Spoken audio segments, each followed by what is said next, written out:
আজি ২৫ জুন তাৰিখে চিপাঝাৰ সমষ্টিৰ লুকৰাই পঞ্চায়তত দেশৰ প্ৰধানমন্ত্ৰী নৰেন্দ্ৰ মোদী ডাঙৰীয়াৰ চৰকাৰৰ বিশ্বাস উন্নয়ন আৰু জনকল্যাণৰ ১২ বছৰ পূৰ্ণ হোৱাৰ উপলক্ষে চিপাঝাৰত ৰাইজৰ পদূলিত ৰাইজৰ সমাধান শীৰ্ষক সভাত চিপাঝাৰ বিধানসভা সমষ্টিৰ ৰূপান্তৰৰ জনপ্ৰিয় বিধায়ক ডক্টৰ পৰমানন্দ ৰাজবংশীয়ে লুকাই পঞ্চায়তত উপস্থিত থাকি পঞ্চায়তৰ বিষয়ববীয়াৰ লগতে নিৰ্বাচিত প্ৰতিনিধি বুথ সভাপতিসকলৰ সৈতে এখনি বৈঠকত মিলিত হোৱাৰ পিছতে তেখেতে পঞ্চায়তৰ পৰা প্ৰদান কৰা সম্বৰ্ধনা অনুষ্ঠানৰ সভাত অংশগ্ৰহণ কৰে।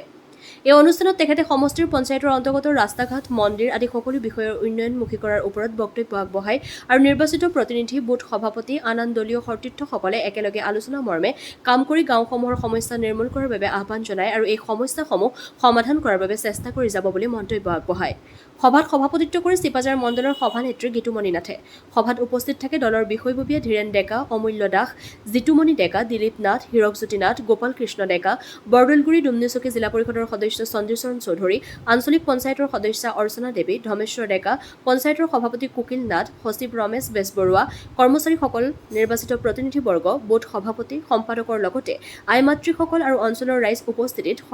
সভাখন সুকলমে সমাপ্ত হয়। চিপাঝাৰৰ পৰা জয়প্ৰকাশ শৰ্মাৰ প্ৰতিবেদন AIN লাইভ। আজি আচলতে এই লুকৰাই গাঁও পঞ্চায়তৰ পৰা আমি আকৌ যাম আমাৰ আন এখন অন্তিম গাঁও পঞ্চায়ত, সেইখন হৈছে কি যে মাৰৈ আৰু ডুমনিচকী। তাত আমি আমাৰ এই ৰাইজৰ প্ৰতি ৰাইজৰ সমাধান শীৰ্ষক আমাৰ যিটো যাত্ৰা, এই যাত্ৰা সম্পন্ন কৰাৰ পাছত আমি গোটেইটো সমষ্টিত আমি ২৬টা পঞ্চায়তত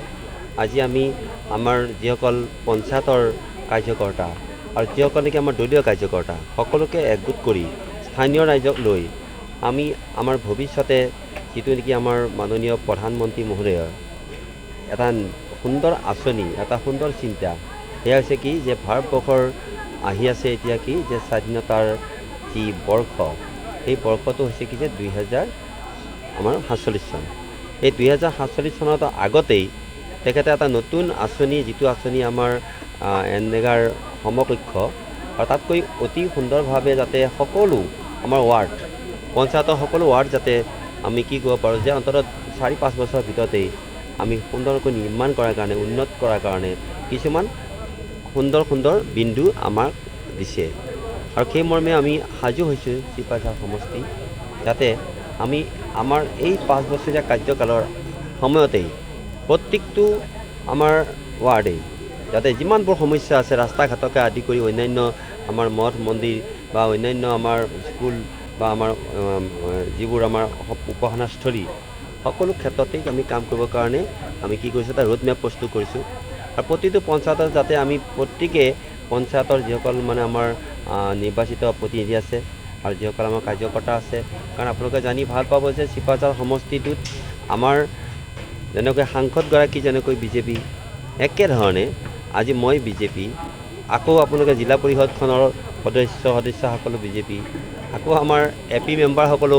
মানে আমাৰ বিজেপি আৰু আমাৰ যিসকল পঞ্চায়তৰ প্ৰতিনিধি আছে সেইসকলো আমাৰ বিজেপি। গতিকে এই ধৰণে যিটো নেকি আমাৰ মানে ত্ৰিপুল চৰকাৰ, ত্ৰিপুল ইঞ্জিন,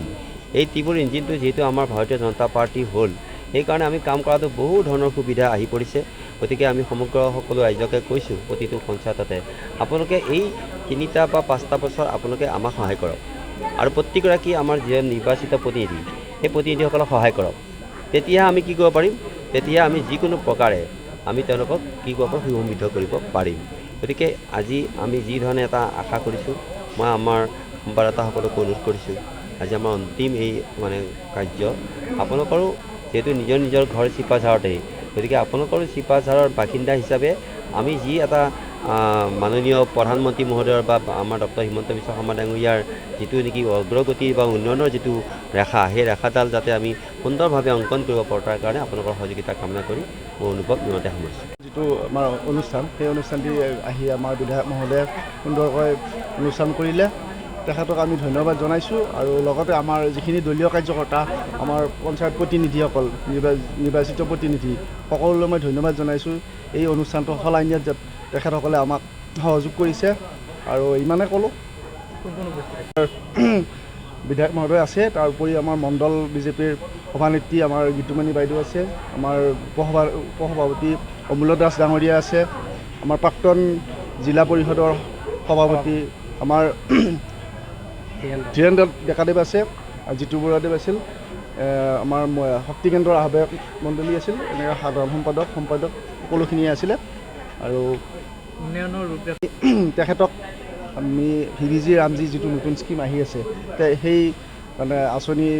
জৰিয়তে আমি 20টাকৈ কামৰ আমি তেখেতক লিখিত আবেদন জনাইছোঁ, যাতে তেখেতে এই নতুনকৈ যি জুলাইত ভিভিজি ৰামজি আৰম্ভ হ'ব, তাত মানে সেই ৰাস্তাখিনি যাতে আমাক সন্নিৱিষ্ট কৰি দিয়ে।